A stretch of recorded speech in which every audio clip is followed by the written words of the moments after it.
श्रीमन्नारायण नारायण हरि हरि, भजमन्नारायण नारायण हरि हरि।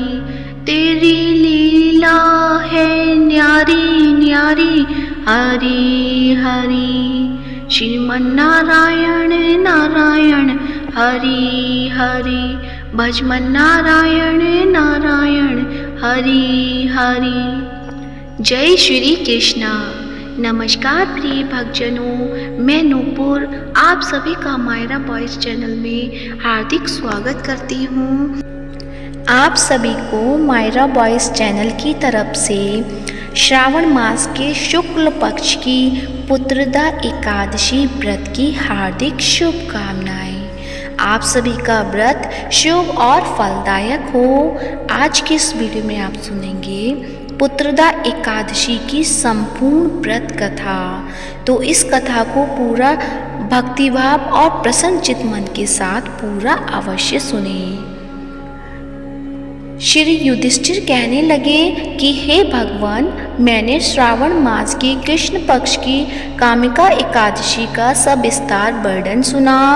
अब मुझे श्रावण शुक्ल एकादशी का क्या नाम है, व्रत करने की विधि तथा इसका महात्म्य कृपा करके कहिए। मधुसूदन कहने लगे कि इस एकादशी का नाम पुत्रदा एकादशी है। इस एकादशी को पवित्रा एकादशी भी कहा जाता है। पुत्रदा एकादशी व्रत करने वाले व्यक्ति को पूजा के बाद श्रावण पुत्रदा एकादशी व्रत की कथा सुननी या पढ़नी अवश्य चाहिए। ऐसा करने से व्रत पूर्ण हो जाता है और मनोकामनाएं पूरी होती हैं। अब आप शांति पूर्वक इस कथा को सुनिए। इसे सुनने मात्र से ही वाजपेयी यज्ञ का फल मिलता है। द्वापर युग के आरंभ में महिष्मती नाम की एक नगरी थी, जिसमें महिजीत नाम का राजा राज्य करता था। लेकिन पुत्रहीन होने के कारण राजा को राज्य सुखदायक नहीं लगता था। उसका मानना था कि जिसके संतान न हो उसके लिए यह लोक और परलोक दोनों ही दुखदायक होते हैं। पुत्र सुख की प्राप्ति के लिए राजा ने अनेक उपाय किए, परंतु राजा को पुत्र की प्राप्ति नहीं हुई। वृद्धावस्था आती देखकर राजा ने प्रजा के प्रतिनिधियों को बुलाया और कहा कि हे प्रजाजनों, मेरे खजाने में अन्याय से उपार्जन किया हुआ धन नहीं है, न मैंने कभी देवताओं तथा ब्राह्मणों का धन छीना है। किसी दूसरे की धरोहर भी मैंने नहीं ली। प्रजा को पुत्र के समान पालता रहा। मैं अपराधियों को पुत्र तथा बांधवों की तरह दंड देता रहा। कभी किसी से घृणा नहीं की, सबको समान माना है। सज्जनों की सदा पूजा करता हूँ। इस प्रकार धर्मयुक्त राज्य करते हुए भी मेरे पुत्र नहीं है, सो मैं अत्यंत दुख पा रहा हूँ। इसका क्या कारण है? राजा महिजीत इस बात को विचारने के लिए मंत्री तथा प्रजा के प्रतिनिधि वन को गए। वहाँ बड़े बड़े ऋषि मुनियों के दर्शन किए। राजा की उत्तम कामना की पूर्ति के लिए किसी श्रेष्ठ तपस्वी मुनि को देखते फिरते रहे। एक आश्रम में उन्होंने एक अत्यंत वयोवृद्ध धर्म के ज्ञाता, बड़े तपस्वी, परमात्मा के मन लगाए हुए निराहार, जितेंद्रिय, जितात्मा, जित क्रोध, सनातन धर्म के गूढ़ तत्वों को जानने वाले, समस्त शास्त्रों के ज्ञाता महात्मा लोमश मुनि को देखा, जिनका कल्प के व्यतीत होने पर एक रोम गिरता था। सबने जाकर ऋषि को प्रणाम किया। उन लोगों को देखकर मुनि ने पूछा, आप लोग किस कारण से आए हैं? निसंदेह मैं आप लोगों का हित करूँगा। मेरा जन्म केवल दूसरों के उपकार के लिए हुआ है, इसमें संदेह मत करो। लोमश ऋषि के ऐसे वचन सुनकर सब लोग बोले, हे महर्षि, आप हमारी बात जानने में ब्रह्मा से भी अधिक समर्थ हैं, अतः आप हमारे संदेह को दूर कीजिए। महिष्मतीपुरी का धर्मात्मा राजा महिजीत प्रजा का पुत्र के समान पालन करता है, फिर भी वह पुत्रहीन होने के कारण दुखी है। उन लोगों ने आगे कहा कि हम लोग उसकी प्रजा हैं, अतः उसके दुख से हम भी दुखी हैं। आपके दर्शन से हमें पूर्ण विश्वास है कि हमारा ये संकट अवश्य दूर हो जाएगा, क्योंकि महान पुरुषों के दर्शन मात्र से अनेक कष्ट दूर हो जाते हैं। अब आप कृपया करके राजा के पुत्र होने का उपाय बतलाएं। यह बात सुनकर ऋषि ने थोड़ी देर के लिए नेत्र बंद किए और राजा के पूर्व जन्म का वृतांत जानकर कहने लगे कि राजा पूर्व जन्म में एक निर्धन वैश्य था। निर्धन होने के कारण इसने कई बुरे कर्म किए। यह एक गांव से दूसरे गांव व्यापार करने जाया करता था। एक समय ज्येष्ठ मास के शुक्ल पक्ष की द्वादशी के दिन मध्याह्न के समय जबकि वह दोनों दिन से भूखा प्यासा था, एक जलाशय पर जल पीने गया। उसी स्थान पर एक तत्काल की ब्याही हुई प्यासी गौ जल पी रही थी। राजा ने उस प्यासी गाय को जल पीते हुए हटा दिया और स्वयं जल पीने लगा। इसलिए राजा को यह दुख सहना पड़ा। एकादशी के दिन भूखा रहने से वह राजा हुआ और प्यासी गौ को जल पीते हुए हटाने के कारण पुत्र वियोग का दुख सहना पड़ रहा है। ऐसा सुनकर सब लोग कहने लगे कि हे ऋषि, शास्त्रों में पापों का प्रायश्चित भी लिखा है, अतः जिस प्रकार राजा का यह पाप नष्ट हो जाए, आप ऐसा उपाय बताएं। लोमश मुनि कहने लगे कि श्रावण मास के शुक्ल पक्ष की एकादशी को, जिसे पुत्रदा एकादशी भी कहते हैं, तुम सब लोग व्रत करो और रात्रि को जागरण करो, तो इससे राजा का यह पूर्व जन्म का पाप अवश्य नष्ट हो जाएगा, साथ ही राजा को पुत्र की अवश्य प्राप्ति होगी। लोमश ऋषि के ऐसे वचन सुनकर मंत्रियों सहित सारी प्रजा नगर को वापस लौट आई और जब श्रावण शुक्ल एकादशी आई तो ऋषि की आज्ञा अनुसार सबने पुत्रदा एकादशी का व्रत और जागरण किया। इसके पश्चात द्वादशी के दिन इसके पुण्य का फल राजा को दिया गया। उस पुण्य के प्रभाव से रानी ने गर्भ धारण किया और एक प्रसव काल समाप्त होने पर उसके एक बड़ा तपस्वी तेजस्वी पुत्र उत्पन्न हुआ। इसलिए हे राजन, इस श्रावण शुक्ल एकादशी का नाम पुत्रदा एकादशी पड़ा। अतः संतान सुख की इच्छा हासिल करने वाले इस व्रत को अवश्य करें। इसके महात्म्य को सुनने से मनुष्य सब पापों से मुक्त हो जाता है और इस लोक में संतान सुख भोगकर परलोक में स्वर्ग को प्राप्त होता है। तो प्रेम से बोलिए विष्णु भगवान के अनंत स्वरूपों की जय हो, लक्ष्मीपति नारायण भगवान की जय हो। अब आप सुनेंगे एकादशी माता की कथा। तो प्रेम से बोलिए एकादशी माता की जय हो। एक बार एक राज्य में एक राजा रहा करता था। राजा बहुत ही बुद्धिमान और बलशाली था। राजा सदैव अपनी प्रजा का बहुत अच्छे से ध्यान रखता था। प्रजा भी अपने राजा को बहुत पसंद करती थी। राजा की 2 बेटियां थीं। राजा अपनी दोनों बेटियों से बहुत प्रेम करता था। राजा की छोटी बेटी देखने में बहुत सुंदर और आकर्षक थी और राजा की बड़ी बेटी छोटी बेटी के मुकाबले थोड़ा कम सुंदर थी। राजा की छोटी बेटी ग्यारस माता की पूजा किया करती थी और सभी लोग राजा की छोटी बेटी से बहुत प्रेम करते थे और बहुत प्रशंसा भी किया करते थे। राजा भी अपनी छोटी बेटी को बड़ी बेटी से अधिक प्रेम करता था, जिस कारण राजा की बड़ी बेटी को अपनी छोटी बहन से बहुत नफरत होने लगी थी। राजा की दोनों बेटियां जब बड़ी हो गईं, तब एक पड़ोस राज्य में रहने वाला राजकुमार राजा की बड़ी बेटी के लिए रिश्ता लेकर आया। लेकिन जैसे ही उस राजकुमार की नज़र राजा की छोटी बेटी पर पड़ी, तो वह राजकुमार राजा की छोटी बेटी पर आकर्षण हो गया और उससे पहली नज़र में प्रेम कर बैठा। उस राजकुमार ने राजा की बड़ी बेटी के साथ विवाह करने से मना कर दिया और उसने राजा से कहा कि मैं आपकी छोटी बेटी से विवाह करना चाहता हूँ। जिसके बाद राजा की बड़ी बेटी यह देखकर अपनी छोटी बहन से बहुत क्रोधित हो गई और राजा की बड़ी बेटी ने अपनी छोटी बहन को अपना सबसे बड़ा दुश्मन मान लिया। राजा की बड़ी बेटी ने अपनी छोटी बहन से बदला लेने का निर्णय किया, जिसके लिए उसने अपनी छोटी बहन को जान से मारने का निर्णय किया। राजा की बड़ी बेटी ने अपनी छोटी बहन को मारने के लिए सबसे पहले एक लड्डू में जहर मिलाकर अपनी छोटी बहन को दे दिया और उसको लड्डू खाने को कहा, लेकिन लड्डू खाने के बाद भी छोटी बहन को कुछ नहीं हुआ।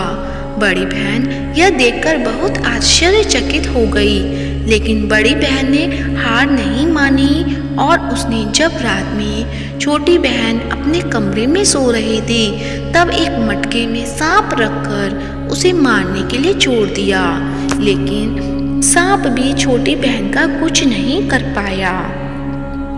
जिसके बाद बड़ी बहन ने अपनी छोटी बहन से कहा कि चलो हम लोग कुएं से पानी भरकर लाते हैं, जिसके लिए वह अपनी छोटी बहन को पानी भरने के बहाने कुएं के पास ले गई और उसने अपनी छोटी बहन को कुएं में धक्का दे दिया, लेकिन छोटी बहन को तब भी कुछ नहीं हुआ, क्योंकि हर बार ग्यारस माता उसकी रक्षा कर रही थी और उधर बड़ी बहन अपने सारे प्रयासों के बाद असफल हो रही थी, जिससे वह बहुत क्रोधित होती जा रही थी। फिर उसने अपनी छोटी बहन के पास जाकर उससे खुद ही पूछ लिया कि मेरी छोटी बहन, तुमको पता है भगवान ने सबकी मृत्यु एक निश्चित समय पर लिखी हुई है और कैसे तुम्हारी मृत्यु होगी, क्या यह तुम जानती हो? तब छोटी बहन ने अपनी बहन को बताया कि हाँ, मैं जानती हूँ मेरी मृत्यु कैसे होगी। छोटी बहन से यह सुनकर बड़ी बहन मन ही मन बहुत प्रसन्न होने लगी और उसने अपनी छोटी बहन से कहा, तुम मुझे अपनी मृत्यु का राज बताओ। छोटी बहन ने अपनी बड़ी बहन से कहा कि मेरी मृत्यु तो एक तोते में है, जो तोते के गले में एक हार है, उससे मेरी मृत्यु होगी। जब तक कोई भी व्यक्ति तोते को मारकर वह हार अपने गले में पहनेगा तो मैं मूर्छित हो जाऊंगी और जैसे ही उस हार को अपने गले से उतारेगा तो मैं वापस जीवित हो जाऊंगी। अपनी छोटी बहन की मृत्यु का राज जानकर बड़ी बहन बहुत ही खुश हुई और उसने अपनी छोटी बहन को मारने के लिए उसके पालतू तोते को ढूंढना शुरू कर दिया और छोटी बहन को इस बात का आभास हो गया था कि कोई उसकी जान लेना चाहता है, जिसके लिए वह अपने पिताजी के पास गई और उसने अपने पिताजी से कहा कि पिताजी, मेरी मृत्यु के बाद आप मुझे जलाइएगा मत, बल्कि आप मुझे अपनी पुरानी वाली हवेली में एक पलंग पर लिटाकर छोड़ दीजिएगा। अपनी छोटी लड़की की यह बात सुनकर राजा बहुत ही आश्चर्यचकित हो गए। राजा ने अपनी छोटी बेटी से पूछा, बेटी, तुम यह क्या कह रही हो? तब राजा की छोटी बहन ने बताया, पिताजी, समय किसी के लिए नहीं रुका है, कब क्या हो जाए किसी को कुछ पता नहीं है। और फिर राजा ने अपनी छोटी बेटी से कहा कि तुम ऐसी बातें क्यों कर रही हो, 2-3 दिन में तो तुम्हारा विवाह है। लेकिन छोटी बेटी ने अपने पिताजी को ऐसा करने पर मजबूर कर दिया और उनसे वचन ले लिया। राजा ने भी अपनी छोटी बेटी की बात स्वीकार कर ली और 2-3 दिनों के बाद जब शादी का समय आया तब राजकुमार बारात लेकर राजा के घर आया और राजकुमार और राजा की छोटी बेटी का विवाह शुरू हो गया।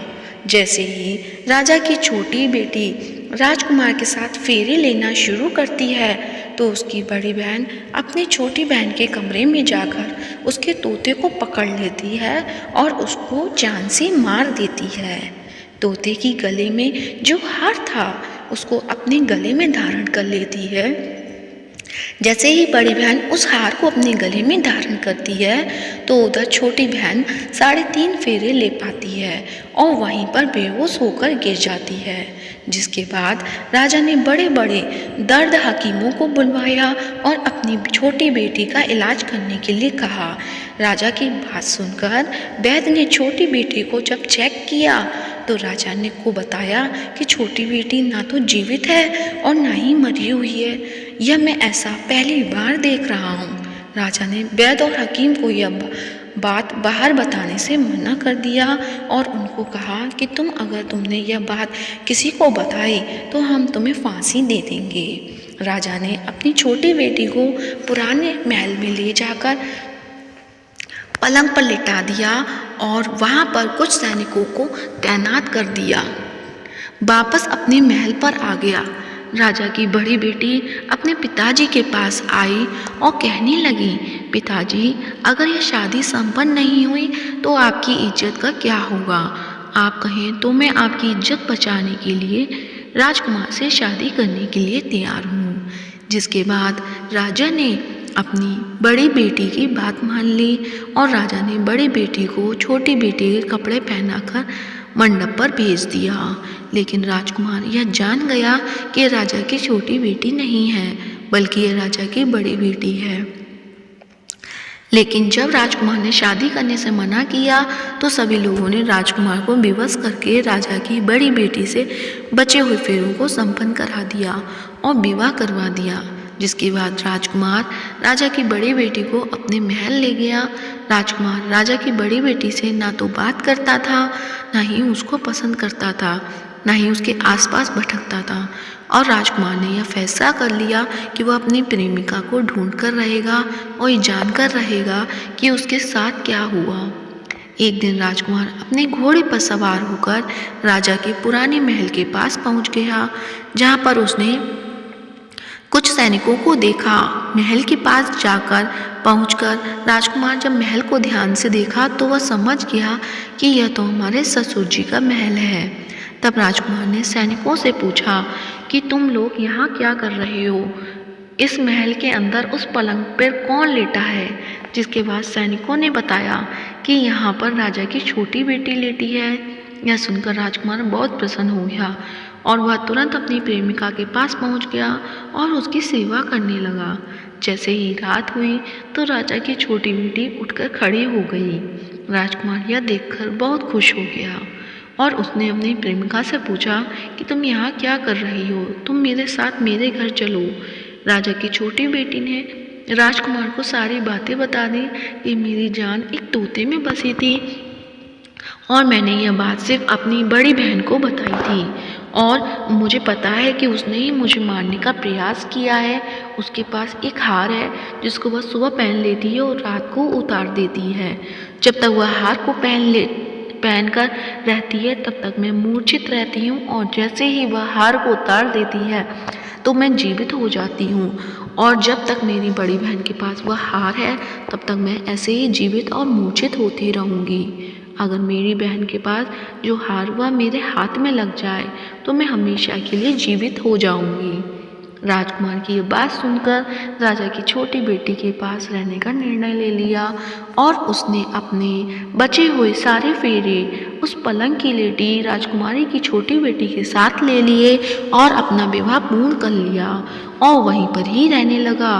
देखते ही देखते कुछ समय में राजा की छोटी बेटी और राजकुमार की पत्नी पेट से हो गई। एक दिन राजकुमार को किसी काम से बाहर जाना पड़ा। तब छोटी बहन के पेट में बहुत तेज दर्द होने लगा। जिसके बाद ग्यारस माता का आह्वान किया। जिसके बाद वहाँ पर ग्यारस माता प्रकट हुई और उन्होंने अपने भक्त के दर्द को दूर किया और एक पुत्र की प्राप्ति करवाई। और वहीं पर अचानक से राजकुमार भी आ गया। राजकुमार ने ग्यारस माता को देखा तो वह आश्चर्यचकित हो गया और उसने तुरंत माता को प्रणाम किया और ग्यारस माता ने राजकुमार से कहा कि जब तुम्हारा तो 5 वर्ष का बालक हो जाए तो तुम अपनी पत्नी का हार आकर इसके गले में डाल देना। और देखते ही देखते राजकुमार और राजा की छोटी बेटी का पुत्र 5 वर्ष का हो जाता है। तो राजकुमार अपने बेटे से कहता है कि बेटा, मैं कुछ काम से बाहर जा रहा हूँ, तुम अपनी माता का ध्यान रखना, और वहाँ से चला जाता है।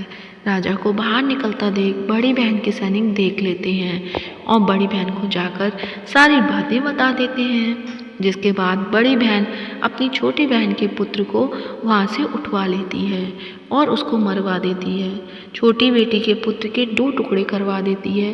पहला टुकड़ा चक्की के पास छिपा देती है और दूसरा टुकड़ा अपनी पलंग के नीचे रख लेती है। अब 11 माता भिखारी का रूप लेकर आती हैं। एक भिखारी का रूप रखकर बड़ी बहन के पास चली आती हैं, जिसके बाद वहाँ पर भिक्षा मांगने लगती हैं। बड़ी बहन अपने नौकर से कहती है कि जाकर भिक्षा दे दो, लेकिन जैसे ही नौकर 11 माता को भिक्षा देने के लिए आते हैं तो माता उन्हें मना कर देती हैं और कहती हैं तुम्हारी महारानी से ही भिक्षा लूँगी। इसके बाद बड़ी बहन स्वयं ही भिक्षा देने के लिए माता के पास आती है। तब माता एक बिल्ली का रूप लेकर उसके कमरे में चली जाती हैं और वहाँ पर छोटी बेटी के पुत्र के 2 टुकड़ों को आपस में जोड़ देती हैं और उसे जीवित कर देती हैं और फिर वहाँ से चली जाती हैं। राजकुमार अपने बेटे को लेकर अपनी पत्नी के पास जाता है और उसे कहता है कि तुम इसका ध्यान रखना, अगर तुम इस बच्चे का अच्छे से ध्यान रखोगी तो मैं तुमसे बात करूँगा। एक दिन राजकुमार अपने बच्चे से कहता है कि तुम अपनी मम्मी से उसके गले का हार मांग लो। जिसके बाद राजकुमार का लड़का अपनी मम्मी के पास जाता है और कहता है मम्मी, मुझे तुम्हारा हार चाहिए जो तुमने गले में पहन रखा है। ये सुनकर पहले तो बड़ी बहन बहुत क्रोधित होती है, पर उसको याद आता है कि राजकुमार ने कहा था कि अगर मैं इस बच्चे का ध्यान अच्छे से रखूँगी तो वह मुझसे बात करेंगे, जिसके कारण वह हार को उस बच्चे को दे देती है और वह तुरंत हार को ले जाकर अपने पिताजी को दे देता है। तभी राजकुमार अपनी बेटी को लेकर वहाँ से जाने लगता है और अपनी पत्नी से कहता है कि तुम हमारे लिए खाना बना कर रखना, मैं शाम को आकर तुम्हारे साथ खाऊंगा। और वह अपने बेटे को लेकर वहाँ से चला जाता है। जिसके बाद वह राजा के पास जाता है और उनको सारी बातें बता देता है। राजा अपनी बड़ी बेटी की यह करतूत सुनकर बहुत क्रोधित होते हैं और अपनी परवरिश पर ही दोष देने लगते हैं और राजकुमार को अपनी छोटी बेटी के साथ रहने के लिए आदेश देते हैं। तो ये थी 11 माता की कहानी। प्रेम से बोलिए एकादशी माता की जय हो।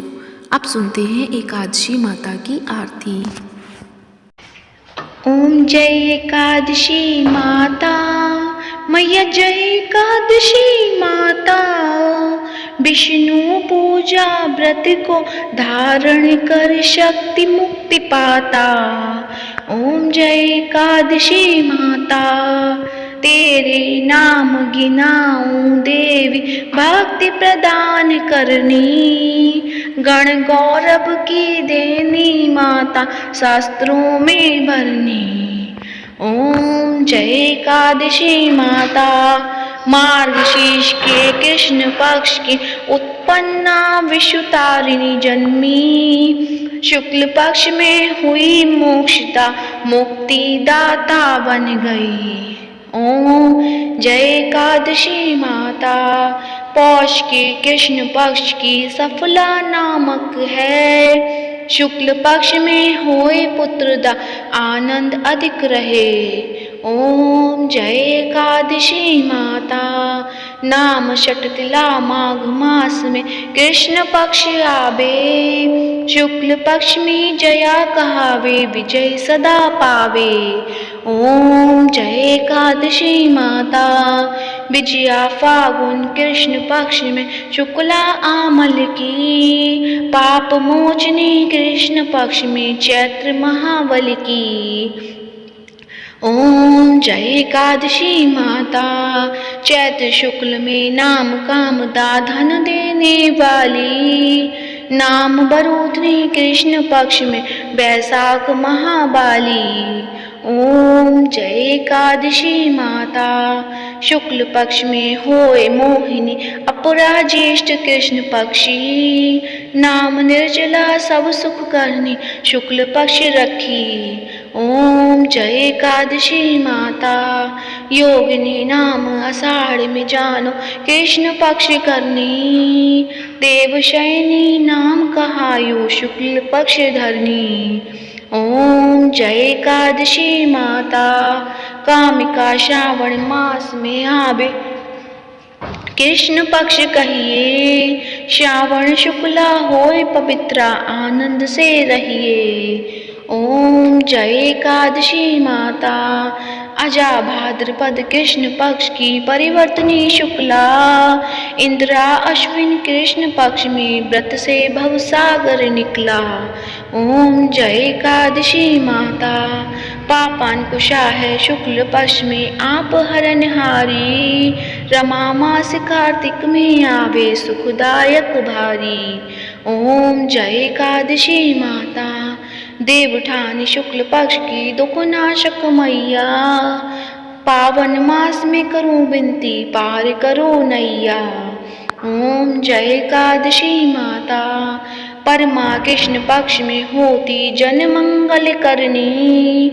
शुक्ल पक्ष में होय पद्मिनी, दुख दारिद्र हरणी। ओम जय एकादशी माता। जो कोई आरती एकादशी की भक्त सहित गावे, जन गुरुदिता स्वर्ग का वासा निश्चय वह पावे। ओम जय एकादशी माता। तो प्रेम से बोलिए एकादशी माता की जय हो। लक्ष्मीपति नारायण भगवान के अनंत स्वरूपों की जय हो। प्रिय भक्तजनों, यदि आज की वीडियो अच्छी लगी है तो वीडियो को लाइक करें, शेयर करें और कमेंट बॉक्स में एकादशी माता की जय हो या विष्णु भगवान के अनंत स्वरूपों की जय अवश्य लिखें और साथ ही मायरा बॉयज चैनल को सब्सक्राइब करें। धन्यवाद। जय श्री राधे।